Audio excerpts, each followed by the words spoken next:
Attention! For the press corps, I am Pedro Dumont. And I am Jean Baricave. We interrupt this broadcast to bring you the latest news from the Siva Valley conflict. Here, in the 108th conflict of the Foxhole War, it is day 145.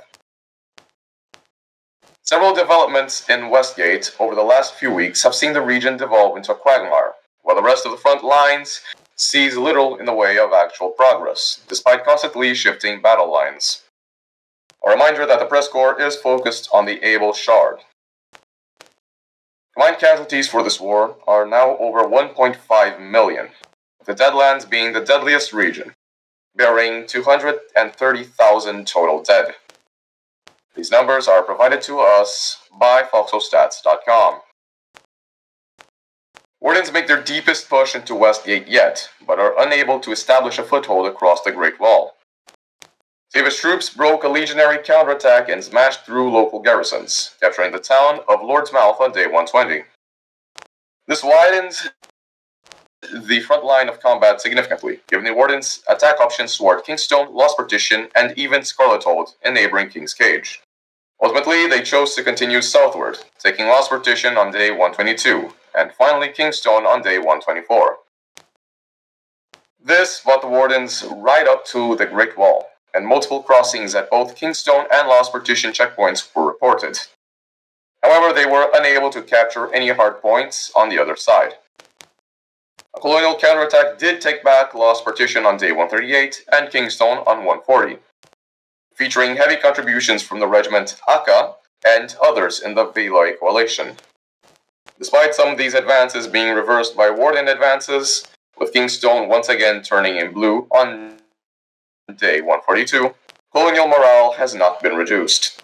Here's an interview from UBGE frontline officer Kaiki MK.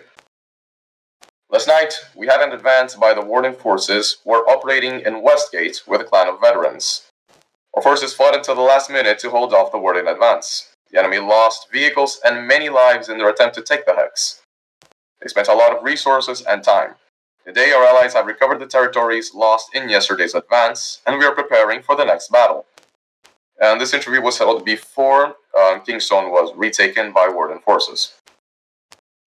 Currently, the Sevens are once again pushing against Westgate Keep, while colonial forces have just breached the south of Lord's Mouth City.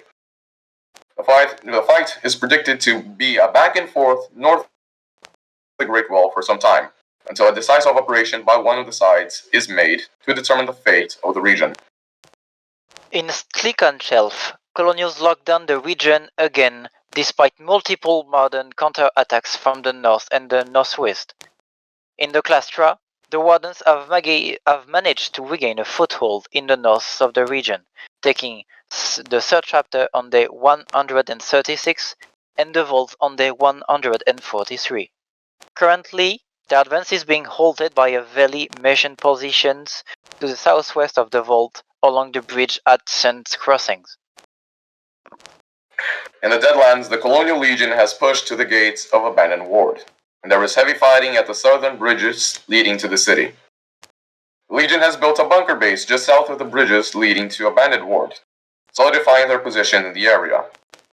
However, Warden counterattacks have halted the Valiant advance in its tracks. A message from 82nd DK Commissar Avitus reads, Warden forces have held out for several days in Abandoned Ward against a colonial bombardment so heavy that the city's train station has been permanently destroyed, killing several in the blast. Other buildings took substantial damage, but according to Warden engineers should be repairable. A counteroffensive was launched on day 130 to destroy or capture the colonial batteries laying waste to the capital. This offensive developed into deep thrust into the colonial lines after the capture of 3 colonial artillery batteries. The Pits later fell to the same offensive on day 131. And the press corps notes that the Pits is now firmly under colonial control.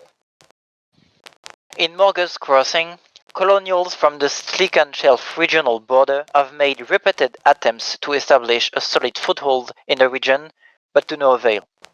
Callum's Descent Relic Base is the southern checkpoint that allows access to the rest of the region. The local warden garrison has employed a defense-in-depth strategy, establishing multiple layers of bunker bases. These layers have faced several ferocious colonial assaults, but continues to hold. In Marvin Hollow, Wardens fight a desperate defense for Relic Bay's sanctum, their final position in the region. The small garrison deployed there, lacking any armored support, is reliant on guerrilla-like tactics, engaging in sporadic firefights against encroaching colonial forces, and relying on old, worn-down fortifications for even the slightest bit of cover. Despite the presence of a well-built and fortified Warden bunker near the relic, it seems the brave but sparse defenders of Sanctum are fighting only to delay the inevitable. And, this just in. Port of Rime has been neutralized by Warden gunboats. The Warden forces have conducted a naval raid, destroying the town hall, leading to mass confusion among colonial forces in the Eastern Front.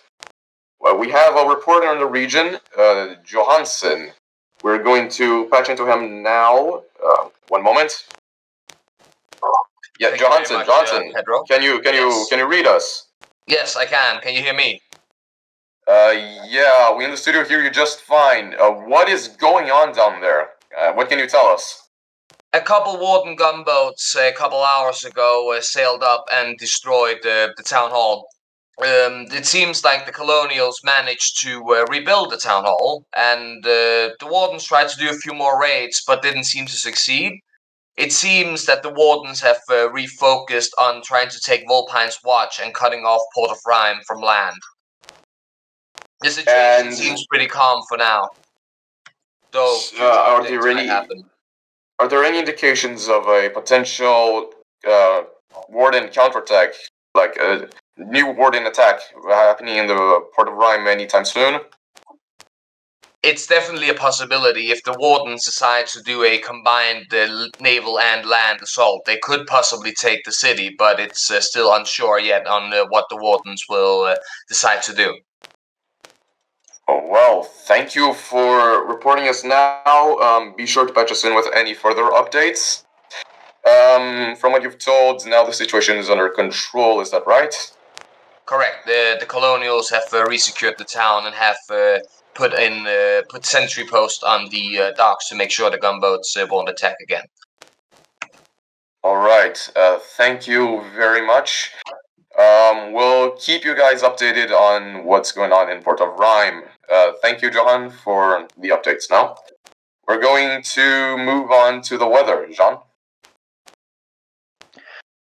Yes, a thunderstorm watch has been issued for numerous regions across the Western Front, including Stemmer Landing, Stone Cradle, and Lockmore. Mud has become an issue for the infantry off-road, especially in trenches. Conflicting reports about a cold front across the northeast continue, but more information is required. Go to PressCorpsGaming.com/weather for the latest weather readings gathered by our volunteer Storm Chaser Corps, and become a Storm Chaser yourself. Thank you. For the Press Corps, I am Pedro Dumont. And I'm Jean Baricave. Thank you guys for listening in, and on with the show. The PressCorps is an all-volunteer creative collective of reporters, broadcasters, artists, and more from the MMO video game Foxhole, developed by Siege Camp. Our mission is to engross our audience in and amplify the stories of this unique war ecosystem. The PressCorps was founded in 2018 by former Planetside 2 Radio Free Auraxis host, CaptainInArms. It is a separate community entity and is not officially representative of Siege Camp. For more information, visit our website at PressCorpsGaming.com. That's PressCorps Gaming.com.